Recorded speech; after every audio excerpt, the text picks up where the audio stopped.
তিনি বলেছেন যাহাবাল্লাহু বিনূরিহিম। এটা অনুবাদ করা কঠিন। প্রথমে আমি একটি খারাপ অনুবাদ দিচ্ছি। আল্লাহ তাদের নূর সরিয়ে দিলেন, আল্লাহ তাদের নূর অপসারণ করলেন। এর আক্ষরিক অনুবাদ হবে আল্লাহ তাদের নূর নিয়ে গেলেন। আল্লাহ তা নিয়ে গেলেন অর্থাৎ তিনি নিজে, আল্লাহ তা নিজের সাথে নিয়ে গেলেন। যাহাবাল্লাহু বিনূরিহিম। ওকে, এখন এখানে কি ঘটছে তা বোঝার চেষ্টা করি। কারণ এই মুহূর্তে আল্লাহ একজন ব্যক্তির কথা বলছিলেন যে আগুন জ্বালালো, কিন্তু হুম বা তারা সর্বনামটি দিয়ে কাকে বোঝানো হচ্ছে? ইবনে আশুরের ব্যাখ্যা অনুযায়ী এটি তাজরিদ। তাজরিদ অর্থ হলো আল্লাহ প্রথমে একটি দৃশ্যের কথা বলছিলেন, তারপর তিনি সেই দৃশ্যের কথা বলা বন্ধ করে বাস্তবতার কথা বলছেন। তিনি বলছেন আল্লাহ মুনাফিকদের থেকে তাদের আলো নিয়ে নিয়েছেন, তিনি ইহুদিদের কাছ থেকে তাদের আলো নিয়ে নিয়েছেন, তিনি কাফিরদের থেকে তাদের আলো নিয়ে নিয়েছেন, তিনি তাদের ইমানের সব আলো মুছে দিয়েছেন। অন্য চিন্তাবিদগণ বলেন না, তিনি এখনও উপমার মাঝেই রয়েছেন। তো আমি দৃশ্যটিকে চলমান রেখে আপনাদের সাথে আলোচনা এগিয়ে নিয়ে যাব। কল্পনা করুন আপনি আর আমি মরুভূমিতে পথ হারিয়ে ফেলেছি, কোথায় যেতে হবে আমরা জানি না, আর আমাদের মধ্যে একজন আগুন জ্বালানোর চেষ্টা করছে। অবশেষে সে আগুন জ্বালাতে সক্ষম হলো। আমরা সবাই কি আশা করছিলাম? কেউ একজন আগুন জ্বালাবে। হ্যাঁ।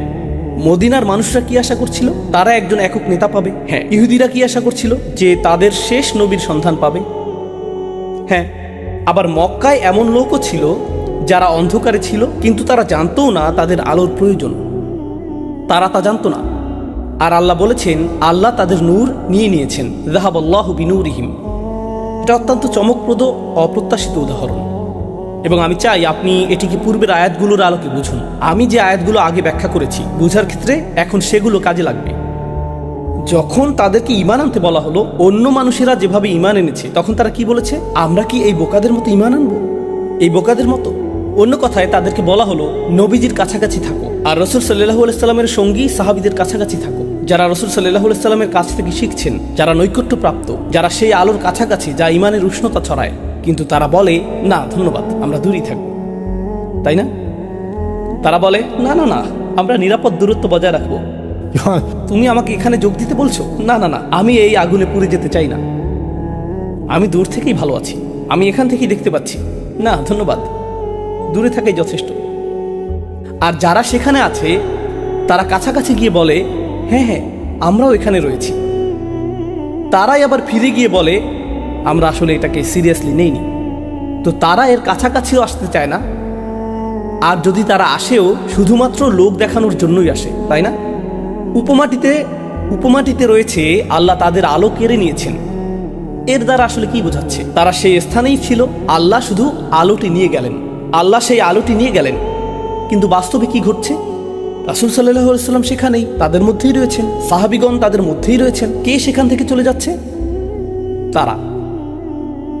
আল্লাহ বলতে পারতেন অবশেষে যখন আলো আসলো তারা চলে গেল, তাই না? কারণ তারাই তো দূরে সরে যাচ্ছে।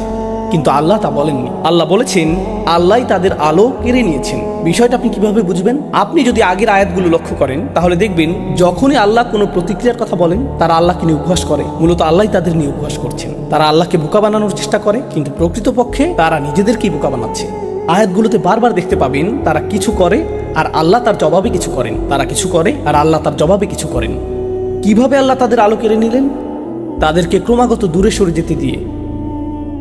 এভাবেই আল্লাহ তাদের আলো কেড়ে নিলেন। এমন নয় যে আল্লাহ আলো নিয়ে চলে গেছেন, আলো এখনো রয়েছে। মজার বিষয় হলো আরবি ভাষায় যাহাবুন নূর, আলো চলে যাওয়া বলতে অন্ধত্বকেও বোঝানো হয়। এক্ষেত্রে একটি উদাহরণ দিচ্ছি। আরে ভাই, শীঘ্রই সে আলো জ্বালাবে, এখানে আরো উজ্জ্বল হয়ে উঠবে, বেশ ভয়ঙ্কর অবস্থা। আর যে মুহূর্তে আলো জ্বলে উঠে আপনি অন্ধ হয়ে যান। এখন পরিহাসের বিষয় হলো বাইরে অত্যন্ত উজ্জ্বল, সেই উজ্জ্বলতা থেকে একমাত্র সেই ব্যক্তি উপকৃত হতে পারে না যে অন্ধ, অথবা যে নিজের চোখকে বেঁধে রাখার সিদ্ধান্ত নিয়েছে। আল্লাহ একটি খুবই দুঃখজনক বাস্তবতা বর্ণনা করেছেন। তুমি রাসূল সাল্লাল্লাহু আলাইহি সাল্লামের সাহচর্যে রয়েছো, তুমি সেই সাহচর্যে রয়েছো, আর আল্লাহ তোমাকে সেই আসরে নিয়ে এসেছেন। আল্লাহ রাসূল সাল্লাল্লাহু আলাইহি সাল্লামকে মক্কায় এনেছেন, আল্লাহ রাসূল সাল্লাল্লাহু আলাইহি সাল্লামকে মদিনায় এনেছেন, যাতে তুমি তার নিকটবর্তী হতে পারো। বাকি মানবজাতির তুলনায় তুমি আলোর অধিক নিকটবর্তী।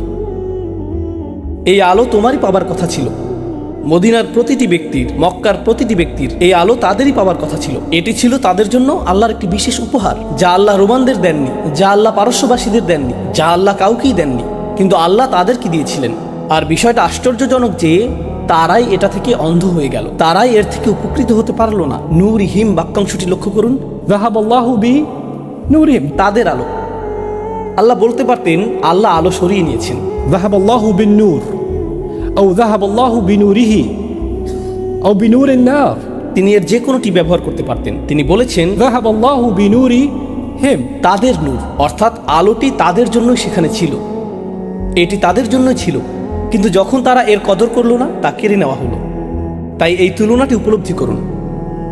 আপনি যদি আপনার চোখ কালো কাপড়ে বেঁধে রাখেন এবং 6 মাস ধরে তা আবদ্ধ রাখেন, এর মাঝে খুললেন না, যখন আপনি চোখ খুলবেন কি ঘটবে? আপনি অন্ধ হয়ে যাবেন। যদি আপনার পা আপনি বেঁধে রাখেন, সব সময় বিছানায় শুয়ে থাকবেন, পা শক্ত করে বেঁধে রাখবেন, রক্ত চলাচল বন্ধ, আর 6 মাস ধরে এভাবেই শুয়ে থাকলেন, তারপর কি আপনি দাঁড়াতে সক্ষম হবেন? না। আল্লাহ একটি ফিতরাহ সৃষ্টি করেছেন। আল্লাহ পৃথিবীতে আপনাকে একটি সামর্থ্য দিয়েছেন, আল্লাহ আপনাকে একটি সামর্থ্য দিয়েছেন, আল্লাহ আমাকে একটি সামর্থ্য দিয়েছেন। যদি আমরা সেই সামর্থ্য ব্যবহার করতে অস্বীকার করি, যদি আমরা তা ব্যবহার করতে অস্বীকার করি, আপনি তা হারিয়ে ফেলবেন। আল্লাহ তাদেরকে সামর্থ্য দিয়েছেন আলো দেখার, তার উষ্ণতা অনুভব করার, তার নিকটবর্তী হওয়ার। যখন তারা বারংবার তা অস্বীকার করলো, আল্লাহ কি করলেন? আল্লাহ সেই আলোর কদর করার সামর্থ্য তাদের থেকে কেড়ে নিলেন। আল্লাহ সেই আলো থেকে তাদেরকে অন্ধ করে দিলেন। তাই তারা রাসূল সাল্লাল্লাহু আলাইহি সাল্লামের ঠিক পাশেই বসে থাকতে পারে, কিন্তু তাদের হৃদয় দেখতে পায় না যে এটি আল্লাহর রাসূল। তারা স্বয়ং রাসূলুল্লাহ সাল্লাল্লাহু আলাইহি সাল্লামের কণ্ঠে কুরআন শুনতে পারে, সাল্লাল্লাহু আলাইহি ওয়াসাল্লাম, আর তা তাদেরকে মোটেও প্রভাবিত করে না, কারণ এখন তারা সম্পূর্ণ অন্ধ। তারা বারংবার নিজেদেরকে তা থেকে বঞ্চিত করেছে, সেজন্য আল্লাহ তাদের থেকে সেই সামর্থ্য কেড়ে নিয়েছেন। তাদের সেই সামর্থ্য পক্ষাঘাতগ্রস্ত হয়েছে, তা কেড়ে নেওয়া হয়েছে। যাহাবাল্লাহু বিনূরিহিম, এটা হলো সেই লোকদের ব্যাপারে প্রদত্ত দৃশ্যপট।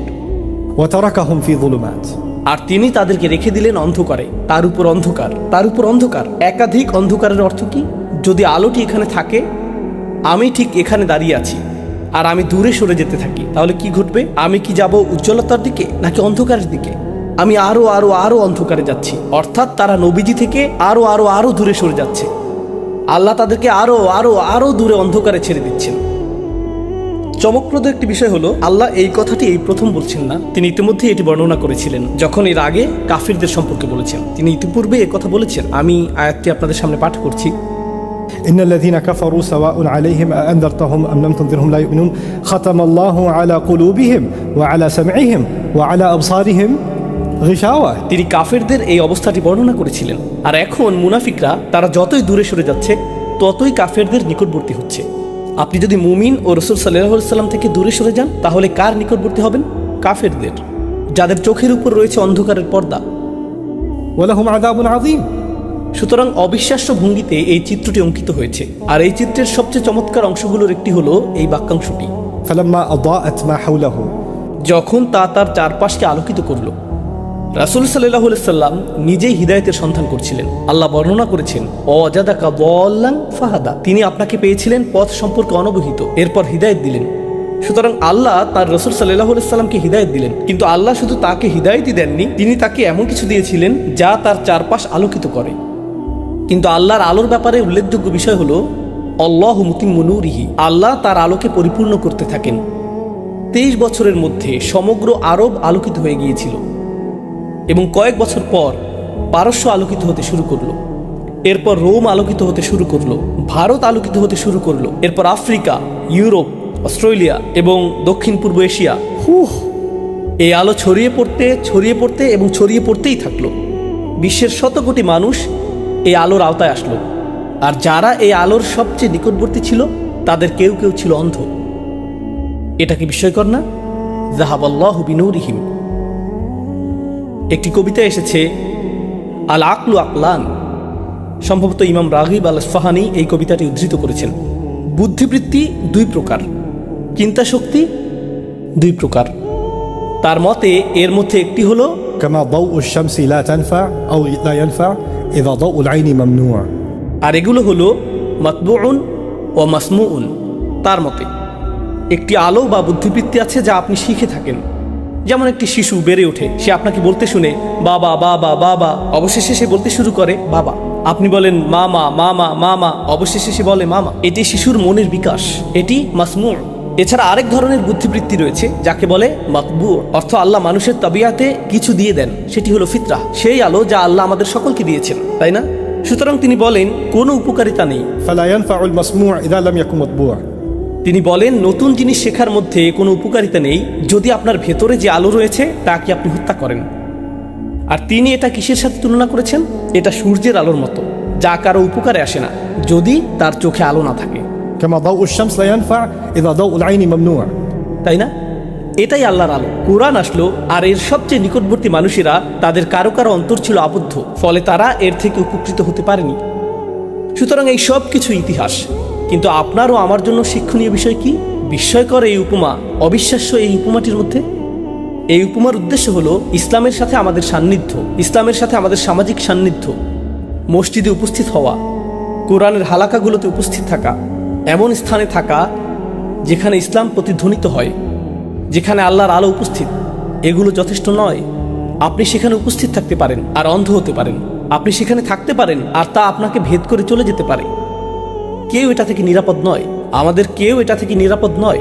এটা হতে পারে যে আপনি ঠিকঠাক চলছিলেন, তারপর আপনি ধীরে ধীরে কিন্তু নিশ্চিতভাবে পিছলে যেতে শুরু করলেন। আপনি কিন্তু শারীরিকভাবে দূরে সরে যাচ্ছেন না। যখন আপনিও আমি আল্লাহর দেয়া সেই নিয়ামতকে কাজে লাগানো বন্ধ করে দেই, আল্লাহ আমাদের কাছ থেকে সেই সামর্থ্য উঠিয়ে নিতে শুরু করেন, ফিতরা সংক্রান্ত অন্য ব্যাপারগুলোতে যেরকম ঘটে থাকে। তো তিনি বলছেন সুম্মুম বুকমুন উমিয়ুন ফাহুম লা ইয়ারজিউন। শেষ একটি বিষয় আমি আপনাদের সাথে শেয়ার করব, তারপর আজ রাতের জন্য আপনাদেরকে ছেড়ে দেব। একটি বিখ্যাত আয়াত, সুম্মুন তারা বধির, সুম্মুন বুকমুম তারা বোবা, তারা কথা বলতে পারে না, এবং তারপর উমিয়ুন তারা অন্ধ। কিন্তু আগের আয়াতে যখন তাদেরকে অন্ধকারে রেখে দেওয়া হয়েছে, সেটা কি অন্ধত্বের অনুরূপ না? তাদেরকে অন্ধকারে রেখে দেওয়া হয়েছে, তো অন্ধকার তাদেরকে অন্ধ করেছে, অথবা তাদের দৃষ্টিশক্তি হারিয়ে গেছে যা তাদেরকে অন্ধ করে, অথবা শেষ আয়াতটিতে বাইরের অন্ধকারের কথা বলা হয়েছে যা দৃষ্টিশক্তিকে অকেজো করে দেয়। এখন এই আয়াতটি দৈহিক অন্ধত্বের দিকে ইঙ্গিত করছে, উমিয়ুন। কিন্তু আপনার মনে হতে পারে যে এখানে অন্ধত্বই প্রথমে উল্লেখিত হওয়ার কথা, কারণ আগের আয়াতটি ছিল অন্ধকার সম্পর্কিত। তাই আপনি আশা করেন যে আল্লাহ হয়তো প্রথমে অন্ধত্বের কথা বলবেন, কিন্তু তিনি অন্ধত্ব প্রথমে উল্লেখ করেননি। তিনি প্রথমে বধিরতার উল্লেখ করেছেন, তারপর বাক প্রতিবন্ধকতা, তারপর অন্ধত্বের কথা উল্লেখ করেছেন, সুম্মুম বুকমুম এবং সবশেষে উমিয়ুন। এই ক্রমটি আসলেই অসাধারণ, এটি আসলেই অসাধারণ। তো আসুন এই ক্রমটি নিয়ে চিন্তা করি। এটি আসলে তাজরিদের সবচেয়ে উল্লেখযোগ্য উদাহরণগুলোর একটি। তাজরিদ অর্থ হলো আল্লাহ একটি চিত্রের কথা বলছেন, কিন্তু তিনি মূলত সেই চিত্রের কথা বলছেন না। সেই চিত্রটি ব্যবহৃত হচ্ছে কোনো বাস্তবতা বর্ণনা করার জন্য। তো এখন তিনি চিত্রটি সরিয়ে ফেলবেন এবং বাস্তবতা নিয়ে কথা বলা শুরু করবেন। আর এই চিত্রে আলো হলো আগুনের মতো, কিন্তু বাস্তবে সত্যিকারের আলো হলো এমন কিছু যা শ্রুতিগোচর। আধ্যাত্মিক আলো দেখা যায় না, আধ্যাত্মিক আলো শোনা যায়। কোরআনকে আলো হিসেবে বর্ণনা করা হয়েছে, কিন্তু কোরআন দেখা যায় না, কোরআন কি শোনা যায়।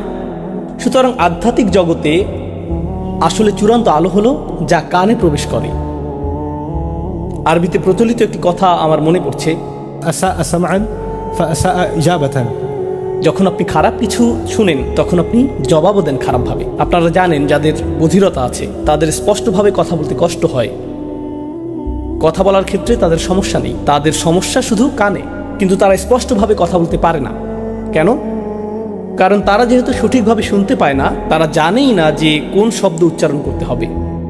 সুতরাং তারা কখনো শিখতেই পারে না সঠিকভাবে শব্দ উচ্চারণ কিভাবে করতে হয়। যখন আপনি কোনো বধির ব্যক্তিকে কথা বলতে শোনেন, আপনি ভাবেন তার কি কথা বলারও সমস্যা আছে? না, আসলে শোনার সমস্যাই কথা বলার সমস্যায় পরিণত হয়েছে। তাই আল্লাহ উল্লেখ করেছেন সুম্মুম, আর এরপরেই তিনি উল্লেখ করেছেন বুকমুম, তাদের কথা বলার অক্ষমতা, তাই না? আর আধ্যাত্মিক অর্থে তারা আল্লাহর বাণী গ্রহণ করেনি, আর যেহেতু তারা আল্লাহর বাণী গ্রহণ করেনি, ফলে তারা সঠিকভাবে এর জবাব দেয়নি, আমরা এই বাক্যাংশটির আরেকটু গভীরে যাব। আল্লাহর বাণী না শোনা এটা প্রথম অপরাধ। একথা বোঝা সবচেয়ে সহজ। আল্লাহ বলেন তাদের মতো হইও না যারা শোনে, ওয়াহুম লা ইয়াসমাউন, তারা বলে আমরা শুনি, কিন্তু আসলে তারা শুনে না, তাই না? ওয়াহুম লা ইয়াসমাউন। তো এটা একটা সমস্যা। কিন্তু দ্বিতীয় আরও গুরুতর সমস্যা হলো সমাজে সবসময় বিদ্যমান থাকবে ইনফ্লুয়েন্সার এবং অনুসারী। এখানে যারা তরুণ, আমি যখন ইনফ্লুয়েন্সার এবং অনুসারীদের কথা বললাম, সাথে সাথে তোমাদের মাথায় ইনস্টাগ্রাম, টিকটক ইত্যাদি চলে এসেছে, তাই না? কিন্তু এই প্রযুক্তির আগেও পৃথিবীতে সবসময় ইনফ্লুয়েন্সার এবং অনুসারী ছিল।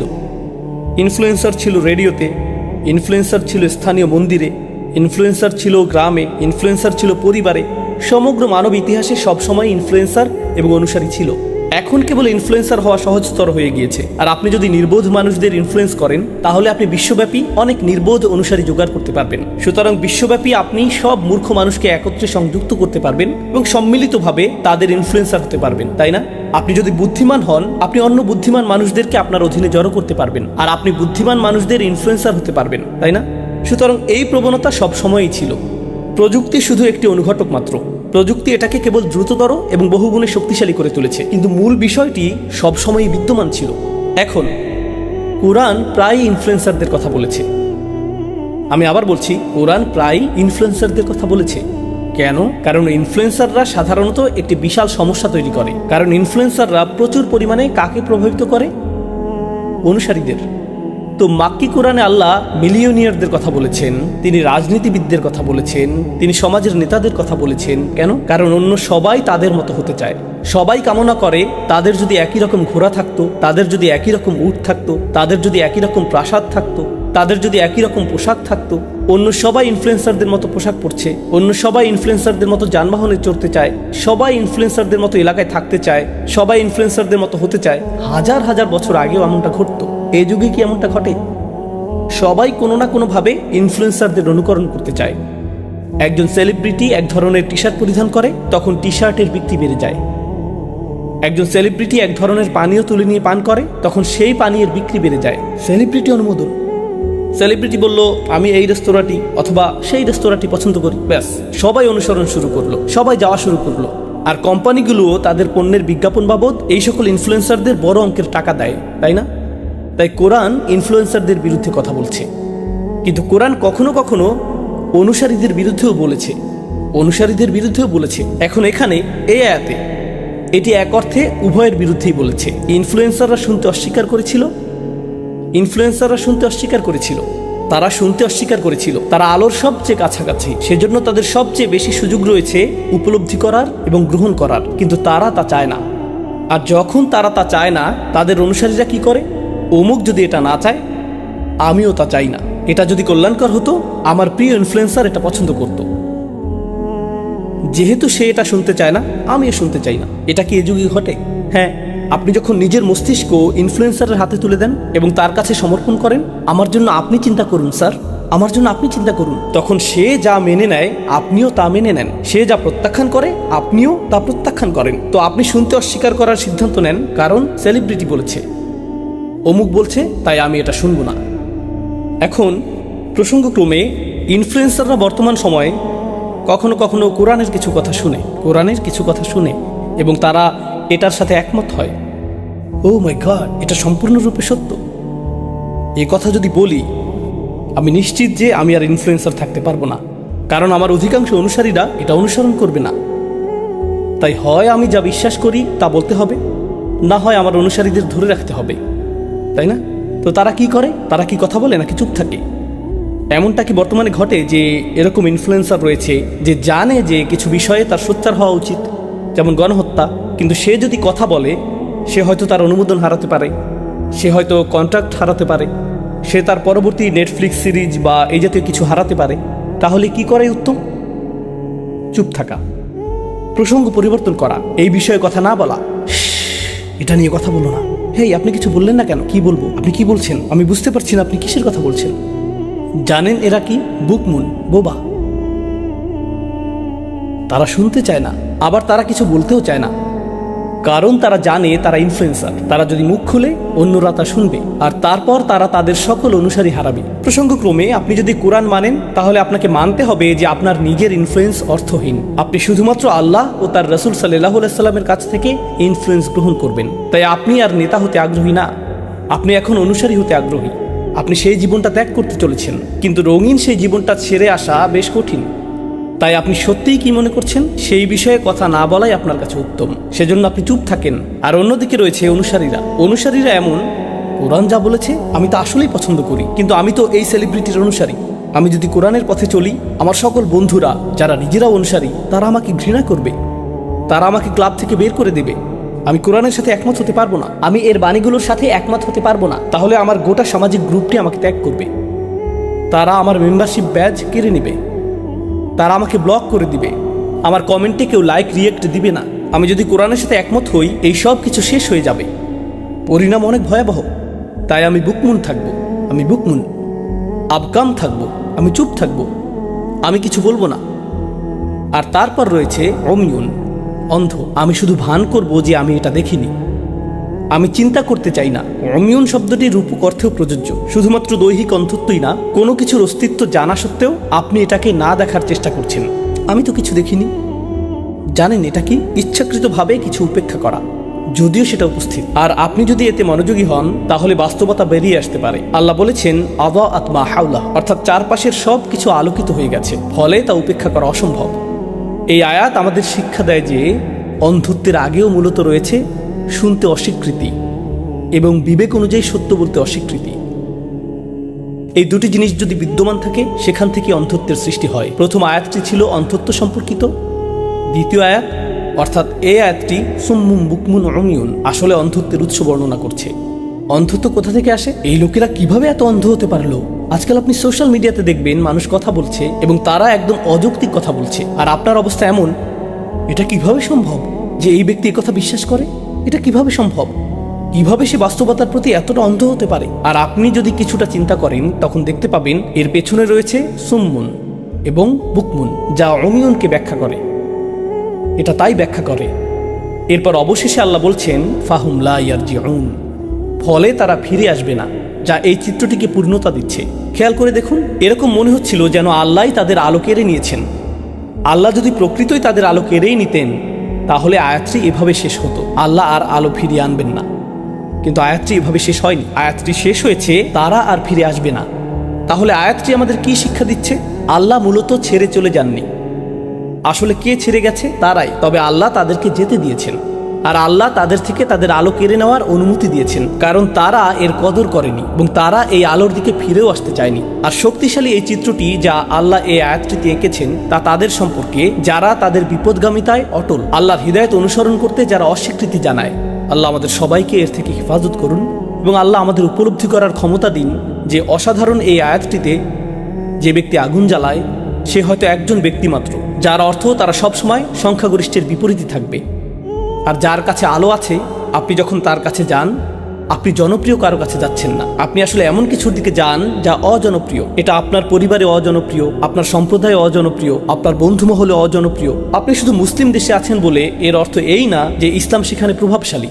গত বছর আমি বেশ কয়েকটি মুসলিম দেশে গিয়েছি, যেখানে অনেক মেয়ে আমার কাছে অভিযোগ করেছে। আমি তাদের জিজ্ঞেস করেছি, মুসলিম হিসেবে তোমাদের জন্য কোন বিষয়টি পালন করা সবচেয়ে কঠিন? তখন তারা বলল, পর্দা করা। তারা সকলেই বোরকা পরিহিত। আমি বললাম, মুসলিম দেশে এটা কঠিন হবে কেন? তোমরা কি বলছো? কেউ যদি অস্ট্রেলিয়া, কানাডা অথবা ফ্রান্সে থেকে এই কথা বলে, তা না হয় মানা যায়, তোমরা কেন বলছো যে এটা কঠিন? তোমরা তো মুসলিম দেশে রয়েছো। তারা বলল, আপনার ধারণা নেই এখানে মেয়েরা পর্দা করার কারণে কত ছেলের উপহাসের শিকার হতে হয়, কত শিক্ষকের উপহাসের শিকার হতে হয় মুসলিম দেশে, আমাদের শিক্ষা প্রতিষ্ঠানগুলোতে। এটাই বাস্তবতা। আর তাদের পরিবারও তাদেরকে উপহাস করে। আমার চাচাতো ভাই বোন, আমার চাচারা, আমার খালারা, আমার দূরবর্তী আত্মীয়রা, আমার বড় ভাই বোন সবাই আমাকে উপহাস করে, কারণ আমি মুসলিম দেশে পর্দা করতে চাই।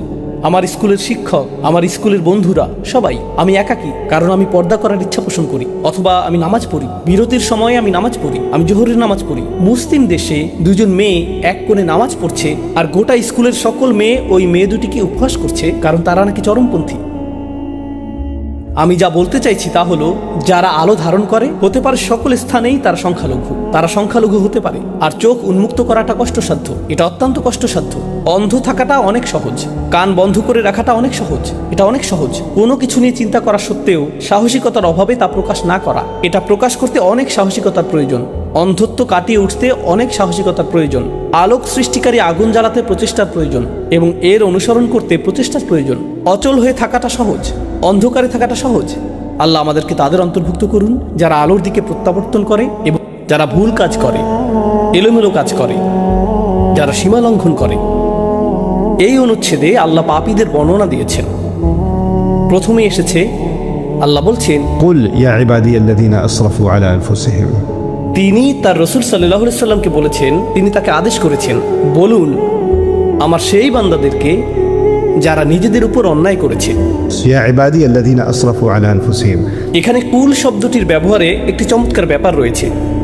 আল্লাহ সরাসরি বলতে পারতেন, يا عبادي الذين أسرفوا على أنفسهم হে আমার বান্দারা যারা সীমালঙ্ঘন করে অনেক দূরে চলে গেছো এবং ভুল কোনো কাজ করেছো, যার দ্বারা নিজের ক্ষতিই করেছো, তারা কেবল নিজেদেরই ক্ষতি করেছে। তিনি তাদের সাথে এভাবে কথা বলতে পারতেন, কিন্তু তিনি এই আয়াতটি শুরু করেছেন রসুল সাল্লাল্লাহু আলাইহি সাল্লামকে একটি আমর বা আদেশ দিয়ে। কুল يعني خاطبهم أنت يا نبي الله صلى الله عليه وسلم।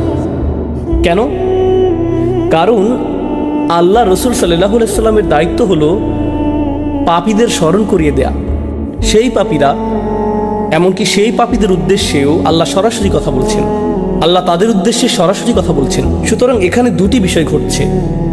নবীজির কাজ হলো মানুষকে আল্লাহ ও তার দ্বীনের কথা স্মরণ করিয়ে দেওয়া এবং কিভাবে আল্লাহর কাছে ফিরে আসতে হয় তা জানানো, এবং আল্লাহ আমার ও আপনার কাছে কি চান তা জানানো। এটা করার বিভিন্ন উপায় রয়েছে। এটা করার সহজ একটি উপায় হতে পারে আপনাকে অপরাধ বোধে ভোগানো।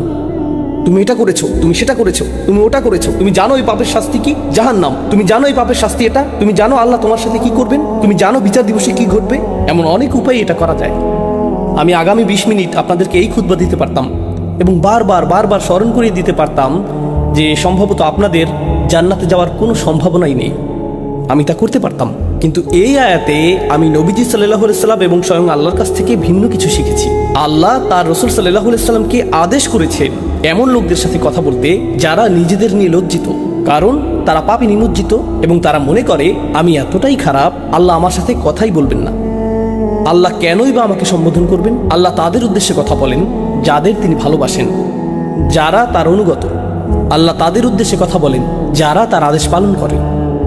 আল্লাহ তাদের উদ্দেশ্যে কথা বলেন যারা হালালের উপর থাকে এবং হারামের দিকে যায় না। কিন্তু এই আয়াতে আল্লাহ কথা বলছেন আল্লাযীনা আসরাফু আলা আনফুসিহিম। আর এর চেয়ে উল্লেখযোগ্য বিষয় হলো এই আয়াতটি মক্কায় অবতীর্ণ হয়েছিল, সুতরাং এটি শরীয়তের বিধান আসার পরে আসেনি। এটা রাসূল সাল্লাল্লাহু আলাইহি সাল্লাম মদিনায় হিজরতের পরে নাজিল হয়নি, যখন আমাদের উপর রোজা ফরজ হয়েছিল এবং খাদ্যাভ্যাসের নিয়মকানুনগুলো আরও বেশি করে ব্যাখ্যা করা হয়েছিল। তাই আমরা সাধারণত যেগুলোকে হালাল ও হারাম বলে মনে করি তার বেশিরভাগই তখন ছিল না। এই আয়াতে আল্লাহ যাদের উদ্দেশ্যে কথা বলছেন তাদের মধ্যে এমন লোকও ছিল যারা চূড়ান্ত পাপে লিপ্ত ছিল, তারা এমনকি শিরকও করছিল, এমনকি মুশরিকরাও এর অন্তর্ভুক্ত, এমনকি তারাও, কারণ তারা সবাই আল্লাহর বান্দা। তারা তা উপলব্ধি করুক বা না করুক, তারা স্বীকার করুক বা না করুক, তারা তো আল্লাহরই বান্দা। আপনি হতে পারেন আল্লাহর একজন বিদ্রোহী বান্দা, যেমনটি এই আয়াতে ব্যাখ্যা করা হয়েছে। কারণ আল্লাহ যখন বলছেন হে আমার বান্দারা, স্বাভাবিকভাবেই আপনি ধরে নেন যে বান্দা হলো সে যে তার মালিকের আনুগত্য করে। তাই আপনি ভাবতে পারেন যে এখানে অনুগত বান্দাদের কথাই বলা হচ্ছে। তিনি বলেছেন يا عبادي الذين أسرفوا على أنفسهم আমার সেই বান্দারা যারা নিজেদের উপর অন্যায় করেছে। এখানে আরো চমৎকার বিষয় হলো আল্লাহ বলেননি أسرفوا على ربكم على ربهم অর্থাৎ তারা তাদের রব আল্লাহর বিরুদ্ধে অন্যায় করেছে বা সীমা লঙ্ঘন করেছে। তিনি তা বলেননি। তিনি বলেছেন এমনকি যখন তোমরা আল্লাহর অবাধ্য হও তখনও তোমরা আসলে শুধু নিজেদেরই ক্ষতি করো। তুমি আল্লাহর রাজত্ব থেকে কিছুই কেড়ে নাও না, তুমি কেবল নিজেরই ক্ষতি করো। সুতরাং এখানে তাৎপর্যপূর্ণ বিষয় হলো পাপীকে তিরস্কার করার পরিবর্তে প্রথমত স্বয়ং রাসূল সাল্লাল্লাহু আলাইহি সাল্লামকে আদেশ করা হয়েছে পাপীদের সম্বোধন করতে এবং স্মরণ করিয়ে দিতে। আমি শুধু তোমাদেরকে নিজের ক্ষতি করা বন্ধ করতে বলছি, আমি শুধু সেটাই করতে বলছি। الذين أسرفوا على أنفسهم। তো ধারাবাহিক এই আয়াতগুলো থেকে আমরা বেশ কয়েকটি নির্দেশনা লাভ করব এবং সেই প্রতিটি নির্দেশনার উদ্দেশ্য হলো আমাদেরকে নিজেদের ক্ষতি করা থেকে বিরত রাখা, আমাদেরকে নিজেদের উপর ইসরাফ করা থেকে, নিজেদের বিরুদ্ধে অনেক দূরে চলে যাওয়া থেকে বিরত রাখা। সামনে এগোনোর আগে চলুন ইসরাফ শব্দটি নিয়ে কথা বলি। আমি বারবার পাপী শব্দটি ব্যবহার করেছি, কিন্তু এই আয়াতগুলোর আলোকে তা আসলে সঠিক নয়। শব্দটি আজনাবু বা আখতাউ নয়, তাই না?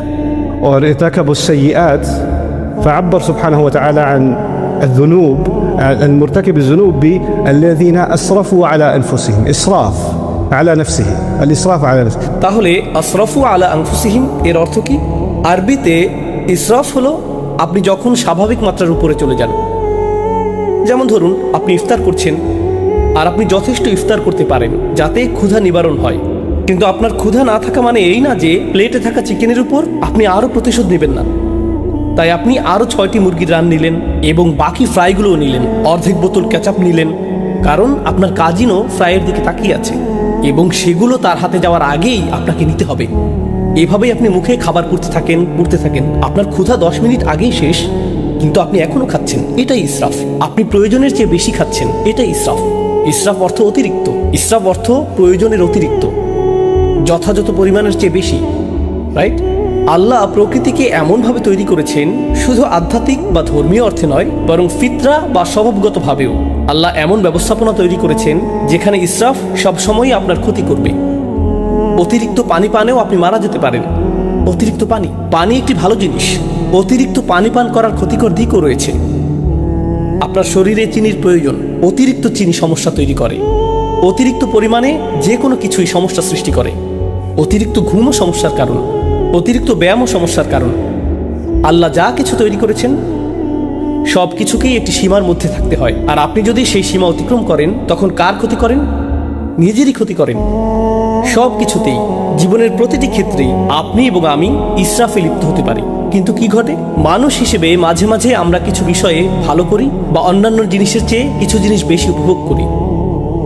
তাই যখন আমরা অন্য কিছুর চেয়ে একটি জিনিস বেশি উপভোগ করি, সেটার উপর আমরা মনোযোগ দিতে থাকি। আর যখন আপনি একটি জিনিসের উপর খুব বেশি মনোযোগ দেন, স্পষ্টতই অন্য কিছুকে উপেক্ষা করেন, তাই না? সুতরাং আপনি একটি বিষয় ইসরাফ করেন এবং অন্য বিষয়ে তাফরিদ করেন, তাই না? ইফরাত একটি জিনিস, তাফরিদ আরেকটি জিনিস। আপনি একদিকে খুব বেশি চলে যান, অন্য কিছু বাদ পড়ে। আমি আমার অফিস ভালোবাসি, তো আপনি অফিসে যান, আপনার 3টায় বের হওয়ার কথা, আপনি বলেন না আমি আরো 30 মিনিট থাকবো, বন্ধুর সাথে আড্ডা দিব। 4টা, 5টা, 6টা, 7টা বেজে গেল, কারণ আপনি আপনার কাজ ভালোবাসেন, সেটা দারুণ। তবে এখন আপনার পরিবার ক্ষতিগ্রস্ত হচ্ছে, আপনি তাদেরকে কোনো সময় দিচ্ছেন না। আপনার বাবা মাকে ফোন করার সময় নেই, আপনার মসজিদে গিয়ে নামাজ পড়ার সময় নেই, আপনার আর কোরআন তেলাওয়াত করার সময় নেই, কারণ আপনি সমস্ত সময় ব্যবসাতে দিচ্ছেন, তাই না? অথবা কেউ বলল আমি শুধু আমার সন্তানদের যত্ন নিতে চাই, তাই সে তার সমস্ত সময় সন্তানদের জন্য ব্যয় করছে। এখন যেহেতু তার সবটুকু সময় সন্তানদের সাথে কাটাচ্ছে, জীবনসঙ্গীর জন্য তার কোনো সময় নেই, বাবা মায়ের জন্য তার কোনো সময় নেই, ইবাদতের জন্য তার কোনো সময় নেই, তার সময় নেই। আপনি ইসরাফ করে ফেললেন। এমনকি ভালো কাজেও আপনি ইসরাফ করতে পারেন। এটা শুধু খারাপ কাজেই নয়, ভালো কাজেও প্রযোজ্য। তারপর এমন কিছু জিনিস রয়েছে যা আল্লাহ একটি নির্দিষ্ট উপায়ে জায়েজ করেছেন। যেমন যদি আপনি সঠিক পদ্ধতিতে করেন তাহলে এটা জায়েজ। নারী এবং পুরুষ একসাথে থাকতে পারে যদি তারা সঠিক উপায়ে তা করে। নারী এবং পুরুষের একসাথে থাকার ভুল উপায় রয়েছে, আবার সঠিক উপায় রয়েছে।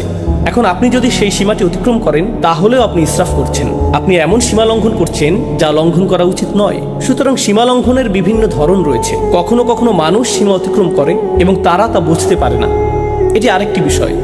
আমি মনে করি না যে আমি ভুল কিছু করেছি, এটি ছিল ছোট একটি পদক্ষেপ যা আরেকটি ছোট পদক্ষেপে নিয়ে গেছে, এবং আপনি কিছু বোঝার আগেই হায় আমি তো অনেক আগেই সীমা অতিক্রম করে ফেলেছি, আর বিপজ্জনক এলাকার অনেক দূরে চলে এসেছি, আমি এখন নিষিদ্ধ এলাকায় বহু দূরে চলে গেছি। আপনি অনেক দূরে চলে গেছেন, আর এখন আপনি বলছেন হায় আমি এলোমেলো করে ফেলেছি, কিভাবে আমি ফিরে আসব, অনেক দূরে চলে এসেছি। মজার একটা বিষয় আমেরিকার অর্থনীতিতে দেখা গিয়েছিল। যখন কয়েক বছর আগে সাবপ্রাইম মর্টগেজ সংকট হয়েছিল, তখন বলা হচ্ছিল ব্যাংকগুলো এতটাই বড় যে তা ব্যর্থ হতে পারে না, অথবা গাড়ি কোম্পানিগুলো এতটাই বড় যে ব্যর্থ হতে পারে না। অর্থাৎ তাদের ব্যর্থতা এতটাই বড় যে নিরুপায় হয়ে তা মেনে নিতে হবে, এর থেকে ফিরে আসার আর কোনো উপায় নেই। তাই আসো এই ফুটো বালতিতে আরও টাকা ঢালি, তাই না? আপনি ভাবেন তওবা করার তুলনায় আমি অনেক বেশি পাপী, আমি ফিরতে পারবো না, সংশোধন করা সম্ভব না, এখন আমার কেবল পতনই হবে, আমার অনেক দেরি হয়ে গেছে। এটা আসলে এক ধরনের হতাশার মানসিকতা। তো আল্লাহ আমাকে এবং আপনাকে নিজেদের ক্ষতি করা থেকে রক্ষা করার জন্য প্রথম যে কথাটি বলেছেন, লা তাকনাতু মির রাহমাতিল্লাহ, আল্লাহর পক্ষ থেকে আসা ভালোবাসা ও যত্ন থেকে আশাহত হয়েও না। আল্লাহ এখনো আপনাকে ভালোবাসেন, আল্লাহ এখনো আপনার প্রতি যত্নশীল। আমি রহমার অনুবাদে দয়া শব্দটি ব্যবহার করিনি, আমি ইচ্ছাকৃতভাবে ভালোবাসা ও যত্ন ব্যবহার করেছি। আমি এই খুতবাতে তা ব্যাখ্যা করতে চাই, আমি অন্যত্রও এটা বলেছি। কিন্তু এই বিষয়ে আশা হারাবেন না যে আল্লাহ এখনো আপনাকে ভালোবাসেন এবং আল্লাহ এখনো আপনার প্রতি যত্নশীল। ইন্নাল্লাহা ইয়াগফিরুয যুনুবা জামিআ, কোনো সন্দেহ নেই আল্লাহ সমস্ত পাপকে একসাথে ক্ষমা করে দেবেন, এর সবগুলো, তিনি সব কিছু মুছে দেবেন, সব কিছু ঢেকে দেবেন। ইন্নাল্লাহা ইয়াগফিরুয যুনুবা জামিআ ইন্নাহু হুয়াল গফুরুর রহিম। কিভাবে তিনি তা করতে পারেন? আল্লাহ বলেছেন এর কারণ একমাত্র তিনিই ভুল ত্রুটির অতিশয় মার্জনাকারী এবং তিনিই সর্বদা প্রেমময় ও যত্নশীল। এটাই প্রথম চিকিৎসা যা আমার প্রয়োজন। দ্বিতীয়টি, আর এই সব কিছু আমি আপনাদের সাথে শেয়ার করছি কারণ আমরা মনে করি রমজান মাস হলো আল্লাহর কাছে প্রত্যাবর্তনের মাস, তাই না? আর রমজানের 2/3 চলে গিয়েছে। এখন আপনাদের অনেকেই ভাবছেন, হায় রমজানে তো আমি কিছুই করিনি, এত বড় একটা সুযোগ ছিল রমজানের প্রস্তুতি নিয়ে, রমজানকে সর্বোচ্চ কাজে লাগানো নিয়ে এত আলোচনা হলো, এখন 20টিরও বেশি রোজা চলে গেল, আমি কিছুই করতে পারিনি। আমি এমনকি নামাজও কাজা করেছি, আমি আমার খারাপ অভ্যাসগুলো ছাড়তে পারিনি, আমি শুধু ভুল করেই চলেছি।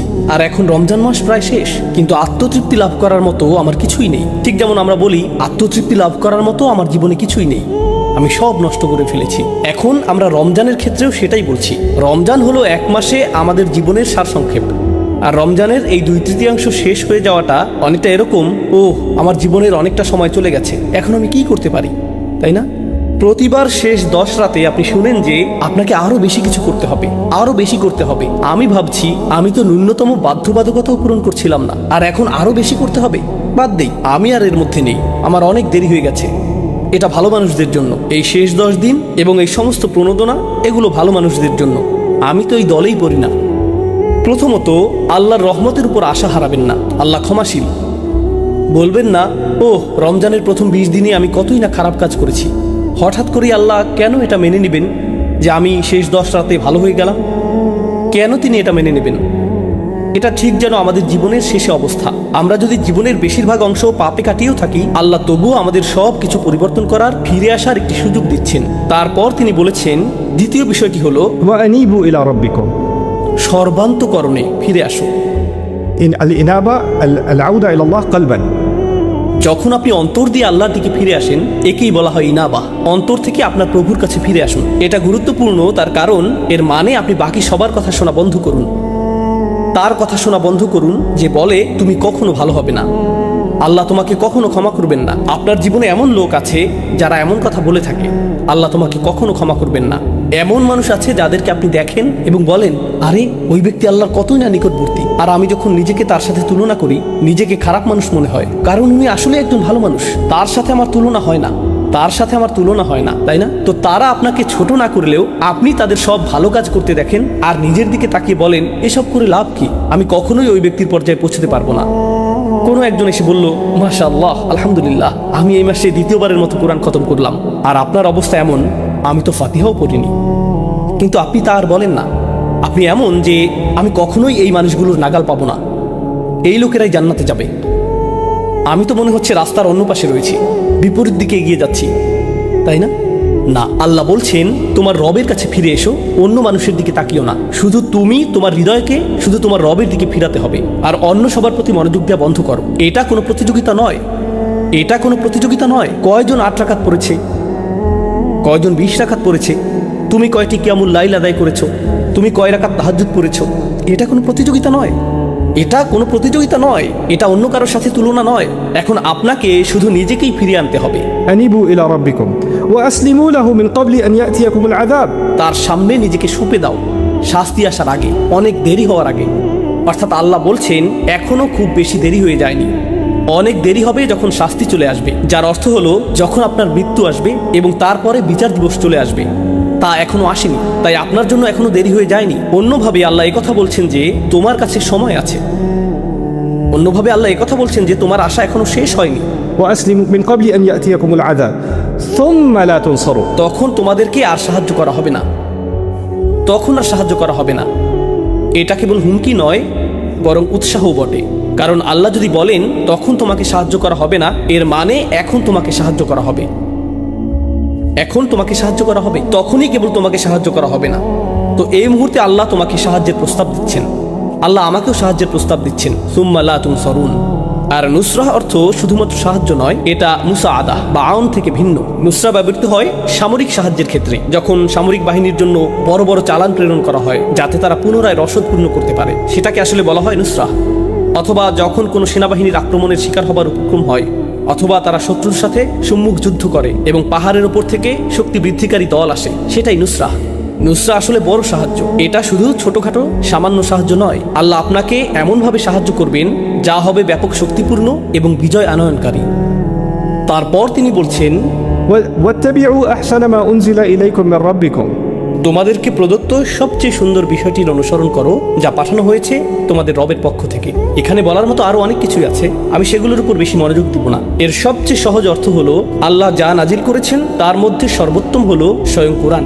يعني واتبعوا القرآن أحسن ما أنزل إليكم يعني أحسن مما سبق من التنزيل من معانيها। এই আয়াতের একটি অন্যতম অর্থ হলো নাজিলকৃত সমস্ত বিষয়ের মধ্যে সবচেয়ে সেরা হলো আল্লাহর বাণী, সুতরাং এটা অনুসরণ করো। এর অন্যান্য আরও অর্থ রয়েছে, কিন্তু আপনাদের বিদায় দেওয়ার আগে আমি আসলে এই শেষ অংশটির উপর মনোযোগ দিতে চাই। তিনি বলছেন, এটা করো, তোমাদের সাধ্যের মধ্যে সর্বোত্তম উপায়ে এর অনুসরণ করো। আল্লাহর নাজিল করা সবচেয়ে সুন্দর জিনিসটির অনুসরণ করো। কারণ কিছু লোক বলে, ও ইসলাম এত কঠিন, এত বেশি নিয়ম কানুন, এটা অনেক জটিল, আমি জানি না কি করতে হবে, আমি জানি না কেন এত খুঁটিনাটি বিষয় রয়েছে। কিন্তু আল্লাহ বলছেন, না, এটা আসলে সুন্দর এবং সরল। এমন কারো কথা ভাবুন যে মক্কায় এই আয়াতটি শুনেছিল। ধর্মে তাদের জন্য তখন কি কি জটিলতা ছিল? তারা যখন সূরা জুমার শুনেছিল তখন কি জটিলতা ছিল? ধর্মের মধ্যে কাঠিন্য কোথায় ছিল? এটি ছিল সহজ সরল একটি বার্তা, এটি ছিল সুন্দর ও দ্ব্যর্থহীন। শুধু এটুকুই, আল্লাহর বাণীর দিকে ফিরে আসুন এবং আপনি এই ধর্মের সৌন্দর্য এবং দ্ব্যর্থহীনতা খুঁজে পাবেন। এটাই যথেষ্ট। কিন্তু এরপর আল্লাহ বলেন, হঠাৎ শাস্তি তোমাদের উপর এমনভাবে চলে আসবে যা তোমরা টেরও পাবে না। অর্থাৎ এটা মনে করো না যে তোমার হাতে অনেক সময় আছে। কর্মতৎপরতার একটি অনুভূতি তৈরি করো, কর্মতৎপরতার একটা অনুভূতি পোষণ করো। পরিস্থিতি পাল্টে দেওয়ার সামর্থ্য তোমার আছে। তোমার হতাশ হওয়া উচিত না, কিন্তু অলসতা করো না। তোমার হাতে বেশি সময় নেই। রমজানের এই শেষ 10 রাত বা তার চেয়েও কম সময় যা আমাদের আছে, এটা আমাদেরকে এক প্রকার স্মরণ করিয়ে দেয় যে আমাদের হাতে সময় বেশি নেই। আর এই 10 রাতে যদি আমরা কর্মতৎপরতার একটি মানসিকতা, একটি মনন তৈরি করতে পারি, হয়তো আমরা আমাদের জীবনেও সেটাকে বাস্তবায়ন করতে পারবো। এই ধরনের মানসিকতা তৈরি করা যে আমার হাতে খুব বেশি সময় নেই, আমার হাতে যে সময় আছে আমাকে তার সর্বোত্তম ব্যবহার করতে হবে। বিদায় দেওয়ার আগে আমি আপনাদের সাথে যা শেয়ার করতে চাই তা হলো এমন কিছু লোকের বক্তব্য যারা নিজেদের সময়ের সদ্ব্যবহার করেনি। আর আল্লাহ বলেছেন, আমি চাই না তোমরা এদের অন্তর্ভুক্ত হও। কিন্তু যদি তোমরা এদের অন্তর্ভুক্ত হও, একসময় তারা এই কথা বলবে যখন অনেক দেরি হয়ে যাবে। أن تقول نفس يا حسرة على ما فرطت في جنب الله। অর্থাৎ এরকম মানুষ অবশেষে বলবে, ইয়া হাসরাতা, অদ্ভুত উক্তি করবে তারা, ইয়া হাসরাতা, يعني حسرت على ما فرطت في جنب الله। আপনি এভাবে বলতে পারেন, আমার আফসোস রয়েছে, আমার আক্ষেপ রয়েছে, আল্লাহর উদ্দেশ্যে আমি যা করিনি, আমার কমতি আছে, আমি যথেষ্ট করতে পারিনি। কথাটা এভাবে বলাটাই প্রত্যাশিত ছিল, কিন্তু আল্লাহ বলেছেন, يا حسرة كأنه يخاطب العاقل، আরবি ভাষায় এটাকে বলা হয় استعارة مكنية। সহজ ভাষায় এর অর্থ হলো সে বলবে, ও আমার আফসোস। বাংলাতে এটা বোধগম্য অর্থ প্রদান করে না, ও আমার আফসোস। আপনি যখন ডাকেন, আপনি কোনো বস্তুকে ডাকেন না। আফসোস হলো একটি বস্তু, একটি অনুভূতি। আপনি একজন মানুষকে ডাকেন, আপনি একজন মানুষকে ডাকেন। এই আয়াতে আপনি একটি অনুভূতিকে ডাকছেন, আর সেই অনুভূতিটা কি? আমার আফসোস, আমার আক্ষেপ। আল্লাহ বলছেন, তোমার ভেতরে যেন আরেকটি মানুষ বাস করে, যে তোমার ভেতরেই থাকে, যার সাথে তুমি সারাক্ষণ কথা বলো। আর তোমার ভেতরের সেই সত্তাটি যেন তোমারই আরেকটি অংশ, যে শুধু আক্ষেপই প্রকাশ করে। আমি এত ভুল করেছি, ও আমি এটা করেছি, ও আমি ওটা করিনি। অনুচ্ছেদটি শুরু হয়েছিল হতাশাগ্রস্ত মানুষের কথা দিয়ে, আর এখন কিয়ামতের দিন, ও আমি ভুল করেছি, আমি আরো অনেক কিছু করতে পারতাম। এমন মানুষ আছে যারা প্রতিদিন অতীত নিয়ে ভাবে, প্রতিদিন তারা হতাশাগ্রস্ত। আমি জানি না কেন আমার সাথে এটা ঘটলো বা সেটা ঘটলো। তারা আজ এই কথা বলছে, আগামীকাল এই কথা বলবে, তার পরের দিন, দিনের পর দিন তারা একই কথা বলবে। 10 বছর চলে যায়, তারা অতীতের কথাই বলতে থাকে। আর তারপর 10 বছর পরে পেছনে তাকিয়ে তারা বলে, আমি 10 বছর নষ্ট করেছি। এটাই তারা বলে, على ما فرطت في جنب الله يا حسرة على ما। তারা তাদের আক্ষেপের সাথে কথা বলছে, তারা তাদের ভেতরের আক্ষেপের সাথে ক্রমাগত কথোপকথন চালাচ্ছে। তারা অন্য কারোর সাথে কথা বলতে চায় না। আপনি যদি আপনার আক্ষেপের সাথে কথা বলেন, আপনি আল্লাহর সাথে কথা বলতে পারবেন না। আপনাকে বেছে নিতে হবে আপনি কার সাথে কথোপকথন করতে চান। কথোপকথনের জন্য আল্লাহ আপনাকে বেছে নিতে চান, আর আপনি কথোপকথনের জন্য নিজের আক্ষেপকে বেছে নিচ্ছেন। থামুন, কারণ আপনি যদি নিজের মন না বদলান, একটা সময় আসবে যখন চিরকাল আপনাকে সেই কথোপকথনই চালিয়ে যেতে হবে। আল্লাহ আমাকে এবং আপনাকে এর থেকে হেফাজত করুন, না হলে আমাদেরকে চিরকাল শুধু আমাদের আক্ষেপের সাথে এভাবে কথা বলতে হবে। على ما فرطت في جنب الله। কত বিষয় আমি কমতি করেছি। তাফরিদ অর্থ আমি আরো করতে পারতাম, কিন্তু আমি ন্যূনতমটুকু পূরণ করিনি, আমি যথেষ্ট করিনি। অর্থাৎ আল্লাহ এটাও বলছেন না যে সবচেয়ে ভালো সর্বোত্তমটা করো এবং শ্রেষ্ঠত্ব অর্জন করো, না না না, শুধু তাফরিদ করো না। তাফরিদ হলো যখন ন্যূনতম একটি সীমা থাকে, যেমন স্কুলে পাশ করার ন্যূনতম নাম্বার থাকে, তাই না? ন্যূনতম পাস নাম্বার ধরি এটা 33, সেক্ষেত্রে আপনি যদি 32 পান সেটাই তাফরিদ, তাই না? যদি তা অতিক্রম করেন, পরীক্ষায় পাশ করেন, আপনি নিরাপদ। আমি তো সহজেই পার হতে পারতাম, এটা কঠিন ছিল না, আমার কাছে তো খুব বেশি চাওয়া হয়নি, তাই সে বলবে কেন আমি তা করলাম না। وإن كنت لمن الساخرين। আর আমি আল্লাহর সাথে এমনটা করেছি ফি জাম্বিল্লাহ, এটাও বিস্ময়কর বাক্যাংশ। আমি এমনটা করেছি যখন আল্লাহ আমার পাশেই ছিলেন, অর্থাৎ আল্লাহ আমাকে উৎসাহ দিতে পাশে ছিলেন, আল্লাহ আমাকে সাহায্য করতে পাশে ছিলেন। আল্লাহ কখনো আমাকে ছেড়ে দেননি, আমি আল্লাহকে ছেড়ে দিয়েছি। আমি ছেড়ে দিয়েছি, তিনি ছাড়েননি। তিনি সর্বদা আমার পাশে ছিলেন। ফি জাম্বিল্লাহ, ঠিক আমার পাশেই ছিলেন। জাম শব্দটি আসলে প্রতিবেশী বোঝাতে ব্যবহৃত হয়, والصاحب بالجنب في القرآن مثلا। তাই না? আল্লাহ ঠিক আমার পাশেই ছিলেন, কিন্তু আমি গুরুত্ব দিইনি, আমি কোনো পদক্ষেপ নিইনি। সেই সীমারেখা অতিক্রম না করে নিরাপদে থাকতে যা কিছু দরকার ছিল আল্লাহ সব দিয়েছিলেন, আমি শুধু পদক্ষেপ নিইনি, তাই না? আর অবশেষে সে বলবে ওয়াইন কুনতু লামিনা সাখিরিন, আর আমি তাদের অন্তর্ভুক্ত ছিলাম যারা তুচ্ছ করে, যারা উপহাস করে। আমি সব কিছুকে হাসি ঠাট্টায় পরিণত করেছিলাম, আমি কোনো কিছুকেই গুরুত্ব দেইনি। তো একদিকে রয়েছে হতাশা, আর আপনি নিজের আক্ষেপের সাথে কথা বলছেন, আবার অন্যদিকে যখন হতাশা না থাকে আপনি এমন বিষয়ে হাসি ঠাট্টা করছেন যেগুলো নিয়ে হাসি ঠাট্টা করা উচিত না। যে বিষয়গুলো আপনার গুরুত্ব সহকারে নেওয়া উচিত তাতে গুরুত্ব দিচ্ছেন না, আপনি সেগুলোকে হেসে উড়িয়ে দিচ্ছেন, আপনি সেগুলোকে তুচ্ছ করছেন। সুখরিয়া শব্দটি আরবিতে যে ক্রিয়া থেকে এসেছে তা বশীভূত করা অর্থে ব্যবহৃত হয়। যখন আপনি কোনো পশুকে বশ করেন সেটা تسخير الدابة। তাই না? আল্লাহ বলেছেন পাহাড় এবং মেঘকে তাসখির করা হয়েছে এবং বাতাসকে তাসখির করা হয়েছে, অর্থাৎ সাখরা। তিনি রাত এবং দিনকে, মেঘ এবং বাতাসকে বশীভূত করেছেন। তিনি এদেরকে অবনত করেছেন যেন তারা বিদ্রোহী ছিল, আর তিনি তাদেরকে অবনত করেছেন। আর মনিব যেভাবে চায় তারা সেভাবেই পরিচালিত হয়। যেমন একটা ঘোড়া যখন গুণ স্বভাবের থাকে, মনিব তাকে বশ করে, পোষ মানায়। আর এখন মনিব এদিকে ঘুরলে ঘোড়াটিও এদিকে ঘুরে। ঘোড়া যখন একরোখা থাকে, কাছে গেলে সে আপনার মুখে লাথি মারবে, আপনি যদি পেছনে যান সে পেছনের পা দিয়ে আপনাকে লাথি মারবে, সে আপনাকে ধাক্কা দিবে, সে আপনার বিরুদ্ধে বিদ্রোহ করবে। কিন্তু একবার সে পোষ মানার পর আপনি যদি ঘোড়া সম্পর্কে জেনে থাকেন, চলার সময় তখন আপনার লাগাম টানারও দরকার পড়বে না। আপনি যদি ঘোড়ার সাথে হাঁটেন আপনাকে লাগামও টানতে হবে না, সে বুঝতে পারে আপনি ঘুরছেন আর সে আপনার সাথে ঘুরে যায়, সে আপনার মতো করেই চলে। এটাকেই বলা হয় তাসখির। এখান থেকেই নিজেকে তুচ্ছ করা, অন্যকে তুচ্ছ করার ধারণাটি আসে। গুরুত্বপূর্ণ বিষয় নিয়ে তাসখির করা, সেগুলোকে তুচ্ছ করা, সেগুলোকে অবনমিত করা, এটা একরকম। যে বিষয়গুলো খুবই গুরুত্ব সহকারে নেওয়া উচিত, যেগুলো খুবই বিপজ্জনক, আপনি সেগুলো নিয়ে এমনভাবে কথা বলতে আর ভাবতে থাকেন যেন এই বিপদকে আপনি তুচ্ছ করছেন, আপনি এর গুরুত্ব কমিয়ে দিচ্ছেন। আর অবশেষে মানুষ এরকম কথা বলে আমি আরও করতে পারতাম, আমি বিষয়গুলোকে গুরুত্ব দিতে চাইনি, আমি এমন হতে চেয়েছি যারা বলে আমি এগুলো থেকে দূরে থাকতে চাই। আজকে সর্বশেষ একটা বিষয় শেয়ার করতে চাই। সম্প্রতি একজন আমাকে জিজ্ঞেস করেছে কিভাবে আমি একজন কিশোরকে ইসলামে আকৃষ্ট করতে পারি। আমাকে বলেছে আপনার সময় 30 সেকেন্ড, বলুন কিভাবে একজন কিশোরকে ইসলামের প্রতি আকৃষ্ট করা যায়। আমি বললাম আপনি কি বলছেন, মাত্র 30 সেকেন্ড? কেন? কারণ যখনই আমি তাদেরকে ইসলামের কথা বলি তারা চোখ ঘুরিয়ে নেয়, আমারও ইসলামিক বয়ান, কখন যে বাবা থামবে, আমার মা তো আসলেই আমি কি এখন যেতে পারি? হ্যাঁ, কথাটা ভালো ছিল, ধন্যবাদ। হ্যাঁ বুঝেছি, আমরা সবাই জাহান্নামে যাব, ধন্যবাদ। নির্লিপ্ত একটা ভাব, এক ধরনের গুরুত্বহীনতা। আমি এতে যুক্ত হতে চাই না। কেন আপনি এটা নিয়ে আমাকে বিরক্ত করছেন? কেন আপনি আমাকে মসজিদে টেনে আনছেন? আমি কি আমার ফোনটা নিতে পারি? আমি কি মোবাইল গেমিং ডিভাইস নিয়ে পেছনে বসতে পারি? কারণ আমি আমি আমি এই বিষয়ে চিন্তা করতে চাই না।